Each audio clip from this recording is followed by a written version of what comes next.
Allahu Akbar, Allahu Akbar. La ilaha illallah.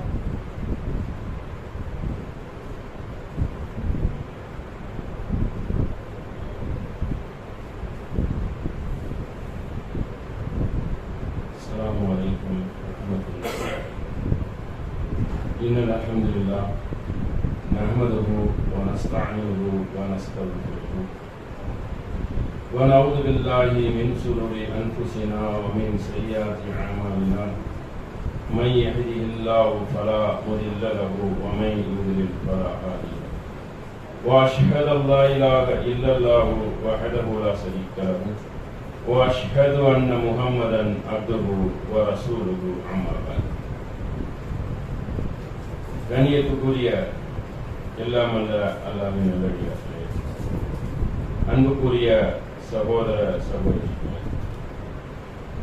மறுமை வாழ்க்கையே சிறந்தது, மறுமைக்காகவே நாம் வாழ்வோம் என்ற இறை செய்தியை நாம் அறிகிறோம்.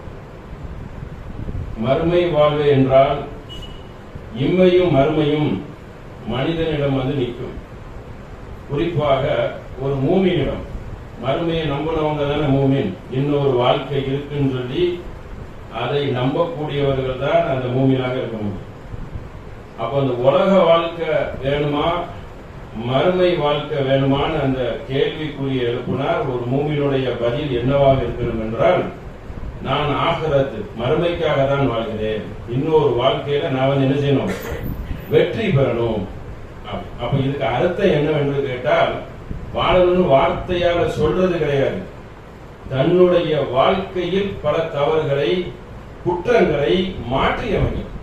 பல தவறுகள் செய்வாங்க, வியாபார ரீதியா செய்வாங்க, பல கலப்படங்கள் செய்து விட்டுருவாங்க, மறுமையில அல்லாஹ் கேட்பான. அப்ப இந்த மாதிரி பல குற்றங்கள் பாவங்கள், அதை நாம் நமக்குடைய சுய பரிசோதனை செய்து இது தவறு, இதிலிருந்து நம்ம என்ன செய்யணும், அல்லாஹ்வுக்காக இதை நான் தியாகம் செய்கிறேன். இதை ஒருவர் சொன்னாதான் மறுமையை வந்து என்ன செய்யலாம், நம்ம மறுமையில கேள்வி கேட்பாங்கிறதுனால தானே தியாகம். மறுமையில கேள்விலாம் கிடையாது. நீங்க மூமின் என்று நம்பிட்டா போதும், ஒண்ணுமே கிடையாது. நீங்க சொர்க்கம் பெறலாம் அப்படின்னு இருந்தா குற்றம் தான் தலைவரிச்சு ஆடும். கேள்வியே இல்லையா, நான் நம்பிட்டேன். இங்க அப்படி அர்த்தம் கிடையாது. யௌமலா தம்லிகு நஃப்சுல்லி நஃப்ஸின் ஷையா. ஒரு உயிர் இன்னொரு உயிருக்கு, ஒரு மனிதன் இன்னொரு மனிதனுக்கு எந்த ஒரு உதவியும் ஒரு அணுவளவு செய்ய முடியாது. அவன் செய்த உதவியும் அமல்களும் மட்டும்தான் அவனை காப்பாற்றும். அப்படிப்பட்ட இறைவசனங்கள் இருக்கிறது. பெயரளவிலும் சொல்லளவிலும் நாவளவிலையும் வார்த்தையை மட்டும் சொன்னால் இங்க என்ன செய்ய முடியாது, இஸ்லாமிய மார்க்கத்தில் வெல்ல முடியாது. செயல் வடிவங்கள் கொடுத்து கொண்டே இருக்கணும். இதுல மாறி இருக்கேன், இதை விட்டுட்டேன், இதை செய்துட்டேன். நேற்று வரைக்கும் ஒரு முஸ்லீமாக இருந்து மூமினாக இருந்து மதுபானம் மறந்துறேன், இன்னைக்கு அல்லாஹ் கேள்வி கேட்பான், நான் பயப்படுறேன், இன்னையிலிருந்து விட்டுட்டேன். இதுதான் தியாக அர்ப்பணம். அதுக்கு பேர் தான் என்னது, மறுமைக்காக வாழ்வோம் என்ற ஒரு வசனத்துக்கு நீங்க முழு பொருள் கொடுத்திருக்கீங்க என்று அர்த்தம் வரும். சொல்லளவில் இல்லை. அதை பற்றி உள்ள வசனங்களை நாம் அறிய இருக்கிறோம். ஏக வசனங்கள், ஏக வசனங்கள் அல்லாஹ் என்ன செய்வான், கட்டுமையான வார்த்தைகளில் போட்டு நமக்கு அதை ஒரு அறிவுரையாக கூறுகிறான். இன்னல்லதீன கஃபரு, இன்னல்லதீன கஃபரு லன் துக்னிய அன்ஹும் அம்வாலுஹும் வலா அவுலாதுஹும். இறை மறுப்பவர்களுடைய சொகுசு வாழ்க்கை, துகுனி பொருட்செல்வமும் மக்கள் செல்வங்களும் மறுமையில் மினல்லாஹி ஷையா, ஒரு புரோஜனம் கிடையாது. எந்த அளவுக்கு புரோஜனம் கிடையாது, ஒரு அணுவளவும் புரோஜனம் கிடையாது. அதை பார்த்து நீங்க ஏமாந்து விடாதீர்கள். உலாயிக்கவும் வகூதுகும் நார், அவர்களை வந்து நரகின் எரி பொருட்கள். உலக மறுமையை நம்பாதவங்க எப்படி வேணாலும் வாழ்வாங்க. அவங்களுக்கு கேட்பான் கேட்காது கிடையாது. வட்டி கொடுப்பான், வட்டியை வாங்குவான், மதுபானம் அருந்துவான், மதுபானம் விற்பான், என்ன வேணாலும் செய்வான். பொய் பேசுவான், பொய்னா பாரதூரமான பொய், ஒருத்தருடைய வாழ்க்கையை பாதிக்கிற அளவுக்கு பேசுவான், சின்னதும் பேசுவான். இப்படி அக்கிரமங்களில் ஊறி திளைத்து இருப்பார்கள். அப்படி ஒருத்தர் அஞ்சு வாழ்கிறார் மனசாட்சின்னு தான் சொல்லுவான், இறை சாட்சின்னு சொல்ல மாட்டான். மனசாட்சிக்கு பயப்படுறான் அப்படிங்குவாங்க. நமக்கு மறுமையில் என்னது? கேள்வி மேல கேள்விகள் இருக்கிறது. அதற்கு அல்லாஹ் என்ன சொல்றான்? அந்த சொகுசு வாழ்க்கையை பார்த்து நீங்க உங்களுடைய வாழ்க்கையை ஏமாந்துடாதீங்க. உங்களுக்கு கேள்வி வச்சிருக்கிறேன், இந்த நம்புற வட்டத்துக்குள்ள வந்தா அப்படின்னு சொல்லி என்ன செய்யறான்? வாசனத்தில் நமக்கு தெளிவுபடுத்துகிறான். அடுத்த சில வசனங்கள்ல விரிவா விளக்குறான். எப்படி விரிவா விளக்குகிறான் என்றால், ஜுய்யனின் நாசி, மனித குலத்துக்கு நாம் என்ன செய்திருக்கோம் என்றால் கவர்ச்சியாக்கி வைத்திருக்கிறோம், அழகுபடுத்தி வைத்திருக்கிறோம். இப்படி மறுமை வாழ்க்கை சோதனைக்கு தானே, சோதனைக்கு தான் நம்ம வச்சிருக்கிறோம். அப்ப சில சோதனைகள் வைக்கணும். எப்படி வைத்திருக்கிறேன் என்றால், குப்பு சகவாத்தி மின நிசாயி வ பனீன, பெண்களையும் கவர்ச்சி ஆக்கியிருக்கேன், ஆண் பிள்ளைகளையும் கவர்ச்சி ஆக்கியிருக்கேன். வல் கனாத்தீரி வல் வல் கந்தரத்தி, ஒவ்வொரு குவியல்களாக இருக்கிறது. என்னது இருக்கிறது? மீன தகவி வல் சித்தத்தி, தங்கங்களும் வெள்ளிகளும் குவியல் குவியலாக இருக்கும், பார்த்தா கவர்ச்சிகரமாக இருக்கும். இப்படிதான் வச்சிருக்கிறேன். தங்கத்தை வைத்திருக்கிறேன், வெள்ளியை வைத்திருக்கிறேன். முசவமத்தி, அழகான குதிரைகள். குதிரைகள் அன்றைக்கு இன்னைக்கு காரு பங்களான்னு வைத்துக்கிற வேண்டியதுதான். காருனா அதெல்லாம் அதுதானே வாகனங்கள் சொல்லி. அப்ப கைலி சவமத்தி, உங்களுக்கு விலை நிலங்களும் மனம் கவரப்பட்டதாக இருக்கிறது. இதெல்லாம் கவர்ச்சி ஆகியிருக்கேன். அதோட நிறுத்த வல் அன் ஆமி வல் ஹஸ், விலை நிலங்கள் கால்நடைகள், இதையும் கவர்ச்சி ஆகியிருக்கேன். இவ்வளவு இதுவும் கண் கவர்ச்சியாக உங்களுக்கு படைத்திருக்கிறேன். இதை விட சிறப்பை நான் சொல்லவா? தாலிக மதாவுல் ஹயாத்தி துன்யா வல்லாஹு இன்தஹு ஹுஸ்னு மஆல் பாப், இவ்வுலக வாழ்க்கை வசதிகள் அல்லாஹ்விடம் இதெல்லாம் என்னது? அது அற்பமானது, உங்களுக்கு மறுமையே சிறந்தது. அல்லாஹ் சொல்றான். இதெல்லாம் சுட்டி காட்டி விட்டு இதை விட சிறந்தது இருக்கிறது, இதெல்லாம் கண் கவர்ச்சியா நான் தான் ஆக்கியிருக்கேன், இதெல்லாம் அல்லாஹ்விடம் என்னது? சாதாரண ஒண்ணு என்று அல்லாஹ் சுப்ஹானஹு வ தஆலா நமக்கு விளக்குகிறான். அந்த துனியாங்கிறதுக்கு ஒரு அர்த்தம் தெரிஞ்சுக்கிறான். துனியான்னு தனா, தனா என்ற மூலச்சொல்லிலிருந்து ஒரு தனா என்றால் தாழ்ந்தது. நம்ம தாழ்ந்ததுக்கு தான் அதிகம் ஆசைப்படுறோம். உலகம் ஆசை இல்லை, பேராசை. அப்போ அந்த அளவுக்கு பயங்கரமான மூழ்கி கிடக்கிறார்கள், அவனை தூக்கி நிறுத்தவே முடியாது. உலகன் மறுமைன்னு கேட்டா உலகன் தான் உளுந்துருவான் போல இருக்கு. அதிகமான மக்கள் உளுந்துருவான் இல்ல, உளுந்து கிடக்குறாங்க, மூழ்கி உள்ள கிடக்குறாங்க, தூக்க முடியல. அந்த அளவுக்கு என்ன செய்யறாங்க?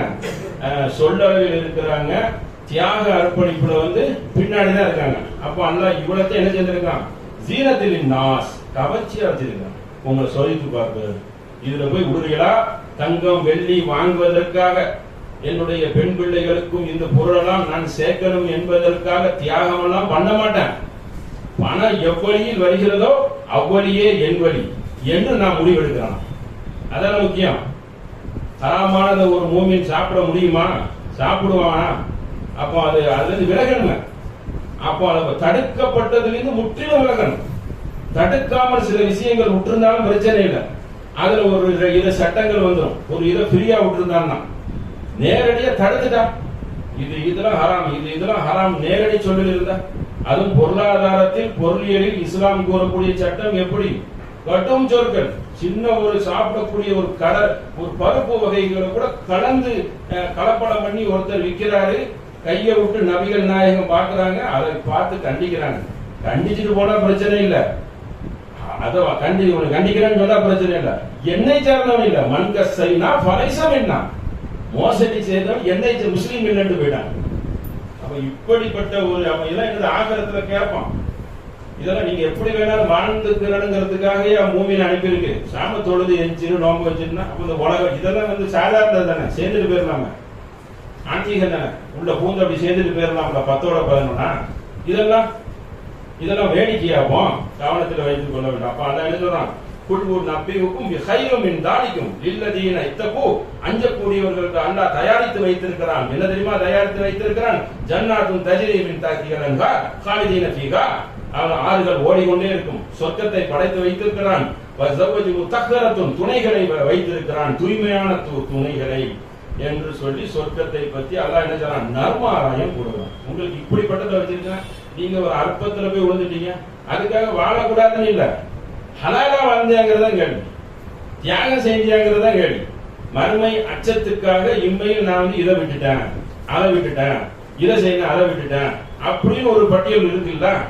உனையெல்லாம் சுத்தி உனைய உள்வெளி தானே இருக்கு, அங்கங்க அப்போ வந்து அல்லாஹ் வியாபாரத்தையும் பல தொழில்களை ஹலாலாக்கி பிராடா விட்டுருக்கான். எவ்வளவு தொழில்னாலும் செய்து வாழலாம். ஆனா அதை விட்டு போட்டு நமக்கு நல்ல அமௌண்ட் வேணும், பெருசா வேணும்னு சொல்லி அது எப்படி இருந்தாலும் பரவாயில்லைன்னு அதுல போய் விழுந்துடக்கூடாது. அது வந்து நம்முடைய மன இச்சைக்கு விழுந்துடக்கூடாது. மன எனக்கு பிடிச்சிருக்கு, நான் செய்வேன், என்ன வேணாலும் செய்வேன் அப்படிங்கிற ஒரு நிலையில கவனமா இருக்கணும். அடுத்த அல்லாஹ் ஒரு வசனத்தை சொல்றான் பாருங்க, வமா ஹயாத்து துனியா, துனியா தான் தாழ்ந்ததுதான் நீங்க விரும்புவீங்க. இல்லா மத்தாவுல் குரூர், இவ்வுலக வாழ்க்கை குரு ஏமாற்றை தவிர வேறொன்றும் இல்லை. ஆசை வார்த்தை தான், ஏமாற்ற தவிர வேற ஒன்றும் இல்லை. ஜாக்கிரதையா இருந்துக்கிறீங்க. ஏமாந்தனா என்ன செய்வான், நீ ஏமாந்து தவறானதுல செய்து கொடுவ, மறுமையில நான் அவனை பிடிச்சிருவேன். உன் நன்மையெல்லாம் என்ன ஆகும், லாஸ் ஆகிருக்கு. உன் நன்மையெல்லாம் லாஸ் அழிஞ்சிரும், அழிக்கப்பட்டு விடும். அந்த நன்மையெல்லாம் அங்க அழிப்பான். அதை அடி ரப்பரை வச்சு அடிக்கிற மாதிரி அழிச்சிருமா. லாய குர்ரன்னக துகல்லுபுல்லதீன கஃபரு, அத இறைவனை மறுக்கக்கூடியவர் ஊர்களில் தோறும் சொகுசாக திரிகிறார்கள். கஃபரு ஃபி பிலாத், பிலாத்னா ஊர்கள் நகரங்கள்ல சொகுசாக திரிகிறார்கள். மத்தாவும் கரீனும் சும்ம மாவும் ஜஹன்னம வபிஸல் மிகாத், இதெல்லாம் அவர்களுக்கு அற்ப வசதியை தவிர வேறொன்றும் இல்லை. அற்ப வசதி. அப்படி திரிகிறது உங்களை என்ன ஆக்கிட கூடாது, ஏமாத்துல கொண்டு தள்ளிடக்கூடாது. 4 பேர் 10 பேர் சொகுசான வாழ்க்கையில வச்சாதானே கீழே இருக்கிறவன் எப்படி வாழ்றாங்கிறத பார்க்க முடியும். எல்லாத்தையும் சரிக்கு சமமா வைக்க முடியுமா? ஒரு 100 பேர் வசதியான வாழ்க்கையை கொடுத்து, செம்மையான வாழ்க்கையை கொடுத்து, இன்னொருத்தனுக்கு லோவான கீமட்ட வாழ்க்கையை கொடுத்தாதானே நீ இதுக்கு ஆசைப்பட்டு துரோகங்களும் மாபாதகங்களும் செய்யறியா, இல்ல சபூர் செய்யறியா? அல்லாஹ் எனக்கு இதுதான் தந்திருக்கான் என்று நீ சொல்றியா? இதான் கேள்வி. இந்த கேள்வி தானே நிற்கும். இல்ல அதை பார்த்து புறாமப்பட்டு நானும் என்ன வேணாலும் செய்வேன்னு சொல்லி அற்ப புத்தியை செயல்படுத்துகிறியா? ஏமாற போறியா? இம்மையிலே ஏமாற்றம் தான். அந்த மாதிரி ஆசைப்படக்கூடாது. மறுமையில படுதோல்வி. இம்மையில நீ ஜெயிச்சாலும், அயோக்கியத்தனம் பண்ணி ஜெயிச்சாலும் ஜெயிச்சிடலாம். நிறைய பேர் ஜெயிக்கிறாங்க, அது ஒன்றும் பிரச்சனை இல்லை. மறுமையில மாட்டிக்கிறது. மறுமையில என்னது, அற்ப அந்த நஷ்டமாகிவிடும். இது ஒரு அற்ப வாழ்க்கை அப்படின்னு நல்லா சொல்லிட்டு, ஒரு சும்மா மாவாகும் ஜகன்னம பேசன் மிகார், அவர்கள் தங்கும் இடம் நரகம், அது மிக கெட்டது, அதற்கு போகிவிடாதீர்கள். குல்மதாவுன் துன்யா கலீலுல் ஆகிரதி கைருல்லி இத்தகா, உங்களுக்கு நான் அறிவிக்கட்டமா, இவ்வுலக வாழ்க்கையில் குறைவுதான், வசதிலாம் குறைவுதான். நீ நம்ம தான் சொல்லிக்கிறணும் ராஜபோக வாழ்க்கை, ஏசி, பெரிய பங்களான்னு சொல்லி. ஆனால் அஞ்சுபவருக்கு நான் மறுமையை வைத்திருக்கிறேன். மத்தாவுன் துனியா உனக்கு கலீல் தான், கொஞ்சம் தான் இருக்கு. வல்லாஹிரதி, அங்க உனக்கு சிறப்பை வைத்திருக்கிறேன். அதற்கு ஆசைப்பட்டியா, இதுக்கு ஆசைப்படலையா? அதற்கு நீ தியாகம் பண்ண தயாரா இருக்கியா? மண் இத்தகா, இறைவனை அஞ்சு நீ தியாகம் பண்ண இருக்கிறியா? மறுமையே உனக்கு சிறந்தது. இது ஏமாற்று என்று அல்ல என்ன செய்யறான், அதையும் நமக்கு வந்து கூறுகிறான். அடுத்து பாருங்க, அர்தீத்தும் பில் ஹயாத்தி துன்யா, அல்லாஹ்வின் திருப்தியை பொருந்தி கொண்டவர்கள், மினல் ஆகிரதி மதாவுன் ஹயாத்தி துன்யா பில் ஆகிரதி இல்லா கலீல், இந்த உலக வாழ்க்கை அற்பமே தவிர வேறொன்றும் இல்லை. அற்பம் ஒரு சோதனைக்காக விட்டுருக்கிறேன். அற்பம் அற்பம் அற்பம், சொற்பம் சொற்பம் சொற்பம், நெடியில வரும். துனியா வந்து ஆகிரது வந்து. அப்ப இது உங்களுக்கு அற்ப வசதி. இவ்வுலக வாழ்க்கையை விட திருப்தி, என்னை பொருந்தி கொண்டவர்களாக நீங்கள் இருங்கள். பொருந்தி கொண்டவர்கள்னா அல்லாஹ்வுக்கு பிடிச்சது எதுன்னு பாருங்க. அதுல கலாம் இருக்கா, இதெல்லாம் பிடிச்சது. என்னை பொருந்தி கொண்ட அவனுக்கு தானே அந்த சொர்க்கம் கிடைக்கும். அப்போ அல்லாஹ் என்ன சொல்றான், மடக்கி மடக்கி இந்த வார்த்தையை சொல்றான், அந்த உலக வாழ்க்கையில நீங்கள் ஏமாந்து விடாதீர்கள். வமல் ஹயாத்தி துன்யா பில் ஆகிரதி மதாவுன், மறுமையை ஒப்பிடும் போது இந்த உலக வாழ்க்கை என்னது, அற்பமை தவிர வேறொன்றும் இல்லை. அற்ப வாழ்க்கை. அப்ப அற்ப வாழ்க்கை உள்ள நுழையும் போதே நம்ம கவனமா நுழையணும். ஆஹா, நம்மள உள்ள கவுத்தி விட்டுருவான், அடுத்த வேலையை நம்ம ரெடியா இருக்கும், காலை வச்சுட்டாலே நம்மள சறுக்கி விட்டுருவான், எப்படி இருக்குது என்று ஒரு கவனத்தோட செல்ல வேண்டியது ஒரு மூமினுடைய கடமை. மற்றவர்கள் எப்படி, அது நமக்கு தேவை கிடையாது. நமக்கு மறுமையில கேள்வி இருக்க. அப்ப இதை கவனமாக வைத்துக்கிறோம். யகூமு இன்னா ஹாதி ஹயாத்தி துன்யா மதாவுன் வ இன்னல் ஆகிரதி வாஹிரதி ஹிய தாருல் கரார், உங்களுக்கு ஒரு வீடு வேணுமா, கரார் இன்ப நிலையான வீடு வேணுமா, மறுமையில் இருக்கிறது. அந்த வீடே சிறந்தது. இவ்வுலக வாழ்க்கையை தேர்வு செய்கிறார்கள். ஆனால் இவ்வுலக வாழ்க்கையை தேர்வு செய்கிறார்கள். தேர்வு செஞ்சுட்டாங்க, நல்லா சொல்லி காட்டலாம். ஆனா அதை விட மறுமை சிறந்தது. நாசம் பண்ணி விட்டுறாரு இந்த வாழ்க்கைய. இந்த வாழ்க்கையை நாசம் பண்ணி இந்த வாழ்க்கையை தேர்ந்தெடுத்து, அதாவது ஹராமான முறையில் தேர்ந்தெடுத்து மறுமை வாழ்க்கையை நஷ்ட வாழ்க்கையாக ஆகிவிடாதே. எச்சரிக்கை. மறுமை நிரந்தர வாழ்க்கை, ராஜபோக வாழ்க்கை, தங்கமா வெள்ளியா பங்களாவா, இது எதற்கெல்லாம் உன் மனம் ஏங்கியதோ அதெல்லாம் அங்கு உனக்கு கிடைக்கக்கூடிய வாழ்க்கை தேவையா, இல்ல அற்பதனமாக குறைந்த காலங்கள் வாழக்கூடிய இந்த அற்ப வசதிகள் உனக்கு தேவையா என்று அல்லாஹ் இரு வசனங்களை முன்னால வைக்கலாம். அடுத்து பாருங்க, நம்ம ஒரு முக்கியமான போர்களும் கேள்விப்பட்டிருக்கோம், மூத்தா போர். அந்த போர்ல என்ன செய்யறாங்க, நபி ஸல்லல்லாஹு அலைஹி வஸல்லம் உயிர் தியாகத்துக்கு ஒரு 3 பேரை அனுப்பி வைக்கிறாங்க. 3 பேர் என்ன சொல்றாங்கன்னா, சயீத் இப்னு ஹாரிஸா, அவங்க கையில நீங்க என்ன செய்யுங்க, இந்த கொடியை வச்சுக்கிறீங்க, உங்க தலைமை அமீரா இருந்துதான் போர் புரியணும் அப்படிங்கிறாங்க. அடுத்து யாருன்னா அவர் ஷஹீதாகி விட்டார், சயீத் கொல்லப்பட்டு விட்டால் ஜாஃபர் இப்னு அபூ தாலிப், நபி ஸல்லல்லாஹு அலைஹி வஸல்லம் தம்பி, பெரிய சின்ன அப்பவும் தம்பி, ஒன்னா ஒரே வீட்டில் வாழ்ந்தவங்க. அவரும் தவறி போய் விட்டால், ஷஹீதாகி விட்டால், அப்துல்லாஹ் இப்னு ரவாஹா அவர் தலைமையில என்ன செய்யுங்க, நீங்க கொடிய நாட்டுங்க, அவருடைய தளபதி அவருக்கு கீழ் நீங்க போர் புரியுங்கன்னு சொல்ல இந்த 3 பேர் என்ன செய்யறாங்க, அடுத்தடுத்து ஷஹீதாவாங்க. அதை எப்படி ஏத்துக்கிறாங்க, சந்தோஷமான முறையில. ஷஹீத் என்றால் மறுமையில எனக்கு இன்னொரு வாழ்க்கையில கிடைக்க போகுது. ஒரு போருக்கு கிளம்புறாங்க, ஷஹீதாவது உறுதி செய்யப்பட்டது. மதீனால இருந்து அவங்களுடைய மரணத்தை நபி ஸல்லல்லாஹு அலைஹி வஸல்லம் ஷஹீதை கூறுகிறார்கள். ஒன்றின் பின் ஒன்றாக என்ன செய்யறாங்க, இப்பொழுது சயீது கொடியை ஏந்தினார். அடுத்து உங்களுக்கு யாரு, ஜாஃபர் தலைமையில், ஜாஃபர் சொல்ல அவங்க ஷஹீதாவை சொல்ல மட்டும் நபி ஸல்லல்லாஹு அலைஹி வஸல்லம் தம்பில்லாம் கண்கள்ல இருந்து கண்ணீர் சுரைகிறது, கண்ணீர் கொட்டுகிறது என்று அந்த நபி மொழி வருகிறது. 4வதாக உத்தரவு இல்லாமல் ஹாலித் பின் வலீத் அவர் அந்த கொடியை அமீராக ஏந்தினார், வெற்றி பெற்றார் என்று நபி ஸல்லல்லாஹு அலைஹி வஸல்லம் கூறுகிறார்கள். இதுல என்ன மாதிரி புரிந்து கொள்ளணும்னா, உயிர் தியாகத்தை பாருங்க. உயிர் தியாகத்துக்கு தான் அன்றைக்கு சஹாபி போனாங்க. இன்னைக்கு உயிர் தியாகத்தை விடுங்க, ஒரு போராட்டம் சொன்னாலே 10 பின்னாடி நிற்கிறாங்க. ஒரு சமுதாயத்துக்கு பலனுள்ள ஒரு கருத்தை சொன்னா பின்னாடி போய் நிற்கிறாங்க. ஆகா, இதை நமக்கு சிக்கல் வந்துருமோ, திரும்ப நம்மளை கூப்பிடுவாங்களான்னு சொல்லி. இப்படி ஒரு சமுதாய சேவைகள், சமுதாய செய்திகள் நம்மளை பல விதமா கொடுமைகளுக்கு ஆட்படுத்துறாங்க. இதுக்கு தட்டி கேட்க ஒரு போராட்டத்துக்கு அதுக்கு வர மாட்டாங்க இப்படி அதிகமான மக்கள். அப்ப அந்த மாதிரி ஒரு நிலை இருக்குது. இங்க எந்த மாதிரி இருக்கிறது, உயிரை கொடுப்பதற்கு என்னது, நாங்கள் தயார் என்ற நிலையை எழுதுகிறோம், நம்ம அறிகிறோம். அதே போல எப்படிப்பட்ட ஒரு கஷ்டம் பாருங்க, ஹந்தக் போர் புகாரில வரக்கூடியது என்றால் போருக்கு ரெடியா வராங்க. அந்த போர்ல ரெடியா வச்சுல அதுக்கு ஒரு இதை கொண்டு வராங்க. என்ன கொண்டு வராங்கன்னா, கெட்டு போன அந்த அகல்னு சொல்லுவாங்க, நாத்தம் எடுக்கிறது. நபி ஸல்லல்லாஹு அலைஹி வஸல்லம் வாழுங்காலத்துல ரொம்ப குறைஞ்ச மட்டகரமான பெருச்சம்பளம் தான் சாப்பிட்டுருக்காங்க. உயர்தரமெல்லாம் உங்க தூதர் சாப்பிட்டதே கிடையாது நபி மொழி வருது. அதை பிளேட்ல வச்சு கொண்டு வராங்க. அது கொண்டு வந்து அது கெட்டு போன கொழுப்புடன் சேர்த்து சமைக்கப்பட்ட அந்த வாசமும் அதுல வருது. கெட்டு போனது வருகிறது, துர்நாற்றம் வருகிறது. அதை தொண்டையில் சிக்கிக் கொள்ளும் அளவுக்கு சாப்பிட்டார்கள். போருக்கும் போவனும், உயிரையும் தியாகம். போறனால உயிர் தியாகம் தான். யார் இருப்பா யார் போவாங்கன்னு தெரியாது. கொண்டு வந்த உணவு என்னது, நாத்தம் முடித்த ஒன்று, துர்நாற்றம், தொண்டையில சிக்கிக்கொள்ளும் உணவு. இதையும் சாப்பிட்டு போர் புரிந்தார்கள்.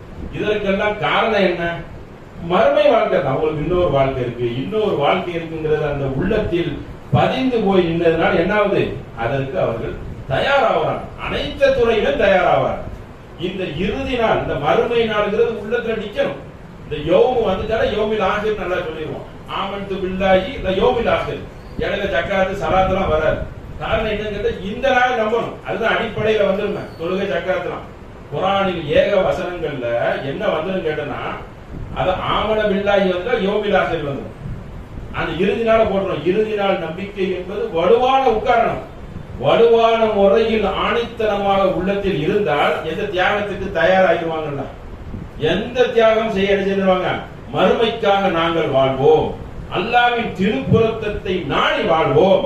இந்த எண்ணம் உறுதியா வந்துட்டா எப்படிப்பட்ட இது, எவ்வளவு தியாகத்துக்கு தயாராகிடுவாங்க. இதுதான் நம்ம என்ன செய்யணும், உள்ளத்தில் நங்கூரமாக இருக்க வேண்டும் என்பதை புரிந்து கொள்ள வேண்டும். அடுத்து பாருங்க, நபிசராஜத்துக்கு ஒரு கட்டளையை அல்லாஹ் போடுறான். வஸ்பிர் முஹம்மதே, பொறுத்துக் கொள்வீராக. நஃப்ஸக மஅல்லதீன யதுஊன ரப்பஹும் பில் கதாத்தி வல் அஷிய, காலையிலும் மாலையிலும் இறைவனை நினைப்பீராக. நினைத்துக் கொண்டு யுரீதூன வஜ்ஹுலில் தஅது ஐனக அன்ஹும், சொகுசாக திரிகிறார்களே, அங்கே உன் கண் பார்வையை ஐனக அங்கே செலுத்தி விடாத. அவங்களும் அப்படிதான் இருப்பாங்க, நான் தான் வச்சிருக்கிறேன். நபிகள் நாயகத்துக்கு கட்டளையை அல்லாஹ் போடுகிறான் 18வது சூராவில் கஹஃப்ல. அங்க ஐன கண்ணை அங்கே செலுத்தாத. துரீது ஜீனத்துல் ஹயாத்தித் துன்யா, உலக வாழ்க்கை கவர்ச்சியானது, கண்ணை அங்க போய் செலுத்திடாத. வலா துஜிஹு மினல் அஃபல்னா கல்புஹு அன் திக்ரினா வத்தபஹு ஹவானா, அதாவது உங்களுடைய இதுக்கு கட்டுப்பட்டு இருக்கிறார்களே, உன்னிடம் சிறகை தாழ்த்துகிறார்களே, அவரிடம் நீனும் சிறகை தாழ்த்தி கொள். கொஞ்சம் முன்னாடி வாங்க, இடையில அது கொஞ்சம் முன்னாடி வரும். அப்போ எந்த மாதிரினா, முகமதே உங்ககிட்ட வந்து இந்த மார்க்கத்துக்கு கட்டுப்பட்டு சிறகை தாழ்த்துகிறார்கள், அவரோட நீங்க தாழ்த்திக்கிறீங்க. உலக வாழ்க்கையில திரிகிறார்களே, அதை பார்த்து ஏமாற்றம் அடைய வேண்டாம், அவனுக்கு நீங்கள் கட்டுப்படாதீர்கள். அவனுக்கு நீங்கள் மனையச்சையை பின்பற்றாதீர்கள் என்று அல்லாஹ் என்ன செய்யறான், ஒரு கட்டளையை போடுகிறான். இப்படி உலக வாழ்க்கையை அடுக்கிக் கொண்டே போகிறான். அடுத்து சொல்கிறான், அல் மாலு வல் பனூன வஸீனத்துல் ஹயாத்தித் துன்யா, உங்களுக்கு பிள்ளைகளும் உங்களுக்கு செல்வமும் என்னது, ஒரு கவர்ச்சி. ஜீனத்து ஹயாத்துத் துன்யா, ஒரே துனியாவோட வந்துட்டாலே பிள்ளைகளா, அது உங்களுக்கு சோதனை தான். பிள்ளைகள் எப்படி வளர்த்தீர்கள், உங்கள்கிட்ட கேள்விகள் இருக்கு. அவர்களுக்கு என்னென்ன கற்றுக் கொடுத்தீர்கள், கேள்வி இருக்கு. சும்மாவா, எல்லாம் மசூல், எல்லாம் பொறுப்பாளர்கள். பிள்ளைகளுக்கு என்ன சொல்லிக் கொடுத்தீர்கள், என்ன இருக்கு, பெற்றோர்களுக்கு கேள்வி இருக்கு. அவர் வளர்ந்தாருன்னா அவர்களுக்கு கேள்வி இருக்கு, பெற்றோர்களை மதிச்சான்னு சொல்லி. அப்போ பல பொறுப்புகள் இருக்கு, இதுல அவங்க ஜெயிக்கணும். அதனாலதான் சோதனை, அதான் கவர்ச்சி. சும்மா பெற்று அதை விட்டுட்டா மட்டும் போதாது, அதுல பல பணிகள் இருக்கிறது, அனைத்துக்கும் கேள்விகள் இருக்கிறது என்பதை எல்லாம் என்ன செய்யணும், கவனத்தில் கொண்டிருக்கணும். அதனால நாம இந்த உலகமா மறுமையா என்று கேள்வி வந்துட்டா நம்ம எதை தேர்ந்தெடுத்துடணும், மறுமைதான். இம்மையை தூக்கி என்ன செய்வோம், நாங்க கடாசி விடுவோம், அதுல நிக்க மாட்டோம். இது ஹராமான உணவா, இது ஹராமான பொருளா, இது ஹராம் கலந்திருக்கா, சாப்பிட மாட்டோம், வாங்க மாட்டோம், இந்த வேலையை செய்ய மாட்டோம் என்று ஒரு நிலைப்பாடு உறுதியாக ஒரு பூமிக்கு வந்தால்தான் அந்த இறுதி நாளுக்கு அஞ்சிரான இறுதி நாள் இதுக்கு அல்ல என கேள்வி கேட்பான, தப்ப முடியுமா, ஒவ்வொன்றும் ரெக்கார்ட் ஆகிக்கிட்டு இருக்கிற என்று அந்த அச்ச உணர்வு வந்தால்தான் நம்ம மறுமைக்காக வாழ்கிறோம் என்று அந்த அடிச்சு சொல்ல முடியும். அப்படிப்பட்ட ஒரு நன்மக்களாக அல்லாஹ் உங்களையும் என்னையும் ஆக்கி அருள் புரிவான் என்று சொல்லி என்னுடைய முதல்வரையிலிருந்து அன்புக்குரிய சகோதர சகோதரிகளே, இப்பொழுது நடந்து கொண்டிருக்கும் வக்ஃபு சட்டத்தை தாங்கள் அனைவரும் அறிவீர்கள். அது வக்ஃபு திருத்த சட்டம் கிடையாது, டோட்டலாவே சட்டத்தையே மாத்திட்டாங்க, புக்கையே மாத்திட்டாங்க. திருத்தம் என்றால் 1, 2, 3 மாத்தினாதான் திருத்தம். 115 விஷயங்களை உள்ள மாத்தி இருக்கிறாங்க. அப்போ அது திருத்தம் கிடையாது, புஸ்தகத்தை என்ன செய்தாங்க, மாத்தி இருக்காங்க என்பதுதான் அதனுடைய விதிவசம். அதுதான் அவர்களுடைய திட்டமும் கூட. ஏன்னா வரக்கூடிய இந்த வருஷத்தோட 100ஆண்டு விழா அவங்க RSSக்கு வரப்போகுது. அதுக்குள்ள அவங்க என்னெல்லாம் செய்ய முடியுமோ அடுத்து பொது சிவில் சட்டத்தை கொண்டு வந்துருவாங்க. அதை நிலைநாட்டி அந்த 100ஆண்டுக்குள்ள அவங்க நிலைநாட்டுறது அவங்களுடைய திட்டம். அதுக்குதான் வட மாநிலத்தில் இருக்கக்கூடிய நிதிஷ்குமாரும் ஆதரிச்சுட்டாங்க, நம்பிக்கையா இருந்தவங்க. சந்திரபாபு நாயுடும் அதை ஆதரித்து 12-14 மணி நேரம் விவாதத்துக்கு அப்புறம் கூட நிக்கல. அவங்க அதை என்ன செஞ்சாங்க, கொண்டு வந்துட்டாங்க. இதோடைய சட்டத்தெல்லாம் நிறைய அறிவிங்க. முக்கியமா 2 சங்கிகளை தான் உள்ள வக்ஃபு சட்டத்துக்குள்ள உள்ள இருப்பாங்க. அதுல ஒரு முக்கியமான செய்தி என்னன்னு கேட்டனா, 2013 ரஹிமா கான் பெங்களூர்ல சிறுபான்மை துறை அமைச்சராக இருந்தவர். மன்மோகன் சிங் ஆட்சி காலத்துல அதுல ஒரு கமிட்டியை போட்டு அந்த சட்டத்தை எல்லாம் நிறைவேற்றி அற்புதமான சட்டத்தை நிறைவேற்றி விட்டார்கள் என்று பார்லிமெண்ட்ல ஏக குரலை பேசியவர்கள். முடிஞ்சு போச்சு, அழகான சட்டத்தை மறுபடியும் திருத்த சட்டங்கள் பண்ணி முடிச்சாச்சு. அதுல என்ன தெரியுமா செய்திருக்கிறாங்க, ஒரு முக்கியமான ஒண்ணு, அந்த 2013 சட்டத்துல என்ன சட்டம் கேட்டனா, யார் ஒருவர் வக்ஃபு அந்த இடத்தை கையாடல் பண்ணினாலும் அவர்களுக்கு 2 வருஷம் சிறை தண்டனை. அதை நீக்கிட்டாங்க. 115 இருக்குல்ல, அதுல இதையும் நீக்கிட்டாங்க. அப்பனா அர்த்தம் என்ன? சொத்தை பூரா கபலீகரம் பண்ண போறோம், அனைத்தையும் சுருட்டி தின்னு என்ன செஞ்சிருவோம், ஏப்பம் விட்டுருவோங்கிறது தெரிஞ்சு போச்சு. அடுத்து என்ன முந்தானத்தை என்ன சொல்றாரு என்றால், உண்மையா இருந்தது என்றால் வக்ஃபு சட்டம் அமித்ஷா உண்மையா இருந்தால் என்ன தெரியுமா செய்வோம், விட்டு விடுவோம் அப்படிங்கிற. உண்மை அனைத்தையும் எடுக்க போறோம்னு சொல்லுவாங்க. உண்மையா இருந்தால் நாங்க வக்ஃபு சட்டத்தில் என்ன செய்ய மாட்டோம், அந்த பொருளை எடுக்க மாட்டோம். தவறா இருந்தா எடுத்துருவாங்க. தவறா இருந்தா எடுப்பியா, அம்பானி வீட்டை கூட எடுக்கணும். அம்பானி வீடும் வக்ஃபு உடைய சொத்தில் கட்டப்பட்ட ஒரு வீடு. அதுவும் அதுல வந்து பல சிக்கல்கள்லாம் இருக்கு. இப்போ அவங்க 12 வருஷம் தாண்டிடுச்சு. ஏன்னா 2010 கட்ட ஆரம்பிச்சாங்க. 20,000 கோடி செலவுல கடுமையான முறையில 2 லட்சம் சதுரடி எடுத்து பம்பையில அந்த வக்ஃபு உடைய சேர்மன் அதுக்கு வழக்கு போட்டு வச்சிருக்கிறார். இது நிறைய பேருக்கு தெரியுமான்னு தெரியல. ஆனா வழக்கு போட்டு அந்த வழக்கு நிறுவனக்கான இப்போ அவர் ஜெயிச்சிருவார். காரணம் என்னன்னு கேட்டா, 12 வருஷம் பயன்படுத்தின சொத்து அவருக்கு, அது 13 வருஷம் ஆகி போச்சு. அவளோட இடத்த என்ன செஞ்சிருவாங்க, தின்னு யாபம் விட்டுருவாங்க. அடுத்து என்ன தெரியுமா, இந்து சகோதரர் இந்து மன்னர்களும் என்ன செய்திருக்காங்க, அந்த இது வக்ஃபு பண்ணிருக்காங்க, தானமா கொடுக்கிறது. இப்ப இந்து மன்னர் யாரும், இந்து மன்னர் இல்ல, இந்துக்கள் யாரும் கொடுக்க கூடாது. இந்துக்கள் நிறைய சொத்து வச்சிருப்பாங்க. தாம்பரத்துல கூட ஒரு இந்து சகோதரர் வந்து பெரிய இடத்தை வக்ஃபு பண்ணிட்டு போனார். சமீபத்துல இந்த காட்டு தர்பார் ஆட்சி நடக்கல, இதுக்கு முன்னாடி காங்கிரஸ் ஆட்சியில அப்படின்னா ஃப்ரீயா கொடுப்பாங்க. ரயில்வே ஸ்டேட் மாதிரி பண்ணி இதெல்லாம் எடுத்துக்கிருங்க, பள்ளிவாசல் கட்டிக்கிறீங்க அப்படிலாம் ஃப்ரீயா கொடுப்பாங்க. முஸ்லீம்களும் இந்துக்களும் கொடுத்துருக்காங்க. கபாலீஸ்வரர் கோயில் மாதிரி நிறைய இடத்தை கொடுத்துருக்காங்க. அதுக்கும் ஆதாரம் இருக்கு. ஆனா இப்ப என்ன செய்யக்கூடாது, ஒரு இந்துக்கள்கிட்ட நிறைய சொத்து இருந்து முஸ்லீம்களுக்கு கொடுக்க ஆசைப்பட்ட என்ன கொடுக்க கூடாது. கொடுக்க கூடாதுன்னு சொல்லக்கூடிய நீ அப்ப இப்படி இந்துக்கள் 2 பேரை உள்ள பதவியில வைப்பங்கிற, இந்துக்கள் கொடுக்க கூடாதா, இந்துக்கள் பதவிக்கு வருவாங்க உள்ளுக்குள்ள 2 பேர். அப்போ எப்படி முரண்படுது என்பதை பார்த்து கொள்ளுங்க. மொத்தமா எடுத்துக்கொள்வதுதான். மொத்தமா எடுத்து முஸ்லிம்களுடைய சொத்தை சூறையாடி அவங்களுக்கு இருக்கக்கூடிய சின்ன சின்ன அதிகாரத்தையும் பறித்து ஒரு பதட்டத்தில் வைத்துக் கொள்ளணும். கிட்டத்தட்ட எவ்வளவு, 1.25 லட்சம் கோடி, 9 லட்சம் கோடிக்கு மேல நில பரப்புலாம் சொல்றாங்க, ஏக்கர் கணக்குல. அதோடைய மதிப்பு 1 லட்சம் கோடியை தாண்டுது. அப்போ பெரிய ஒரு துறையில கை வைத்து என்ன செய்யறாங்க, அதை ஆட்டையை போடுவதற்கும் திருடுவதற்கும் அழகா உள்ள வந்து இறங்கிட்டாங்க. போன வருஷம் பழனி ஆண்டவர் கல்லூரின்னு சொல்லிட்டு ஒரு கல்லூரி, இந்து நல கல்லூரி, ஆனா அது வந்து ஒரு கல்வி சம்பந்தப்பட்டது. அங்க வந்து ஒரு வேலை வாய்ப்பு வந்து கேட்கறாங்க. வேலை வாய்ப்பு கேட்கறதுல இந்துக்கள் மட்டும்தான் வரணும். இந்துவை நம்புவாங்களா ஆணித்தரமா, அவங்க தான் அந்த வேலைக்கு சேரணும். அப்படி அங்க வந்து எல்லாரும் வேலைக்கு சேரணும். அவங்க கல்லூரியில அவங்க என்ன சொல்றாங்க, வேலை வாய்ப்புக்கு இந்து மதத்தை நம்பணும் உறுதியா, தீக்கலாம் வந்துடக்கூடாது, அவங்களுக்கு தான் வேலை வாய்ப்பு என்று அவன் சொல்றான். அவனுக்கு எப்படி இருக்கோ அதே மாதிரி எங்க வக்ஃபு சட்டத்துக்கும் போன வருஷம் போட்டதுல இதையெல்லாம் கேட்கறாங்க. உங்களுக்கு ஒரு சட்டம், எங்களுக்கு ஒரு சட்டமா? உங்களுக்கு இந்து நம்பிக்கை உள்ளவர் உங்களுடைய அறநிலைகளையும் உங்க கல்வி சம்பந்தப்பட்டதுல இருக்கணும். எங்களுக்கு வந்து யார் இருக்கக்கூடாதான், முஸ்லீம் இருக்கக்கூடாதா, 2 இந்து உள்ள வரணுமா? என்ன சட்டம்? எங்க வீட்டுக்குள்ள எங்க வாப்பா சொத்துக்குள்ள நீ வர்றதுக்கு நீ யாரு, உனக்கு என்ன ரைட் இருக்கு? அப்ப இப்படி ஒரு நியாயமான கேள்வி என்ன செய்யறாங்க, எல்லாரும் வைத்து தருகிறார்கள். இப்படி ஒரு அநியாயம் பண்ணி போட்டாண்டவர் அரசு கலை கல்லூரி, அங்க இதை கொண்டு வந்திருக்கிறாங்க. அப்போ அதுல வந்து என்ன செய்யக்கூடாது, இந்து தான் சேரணும், அவங்களுக்கு சட்டம். அப்ப இந்த மாதிரி அநியாயத்தை பண்ணியிருக்கிறாங்க. இதுக்கு என்ன செய்யணுமா, கடுமையான முறையில வந்து இதுக்கு தீர்வு ஒண்ணுதான்.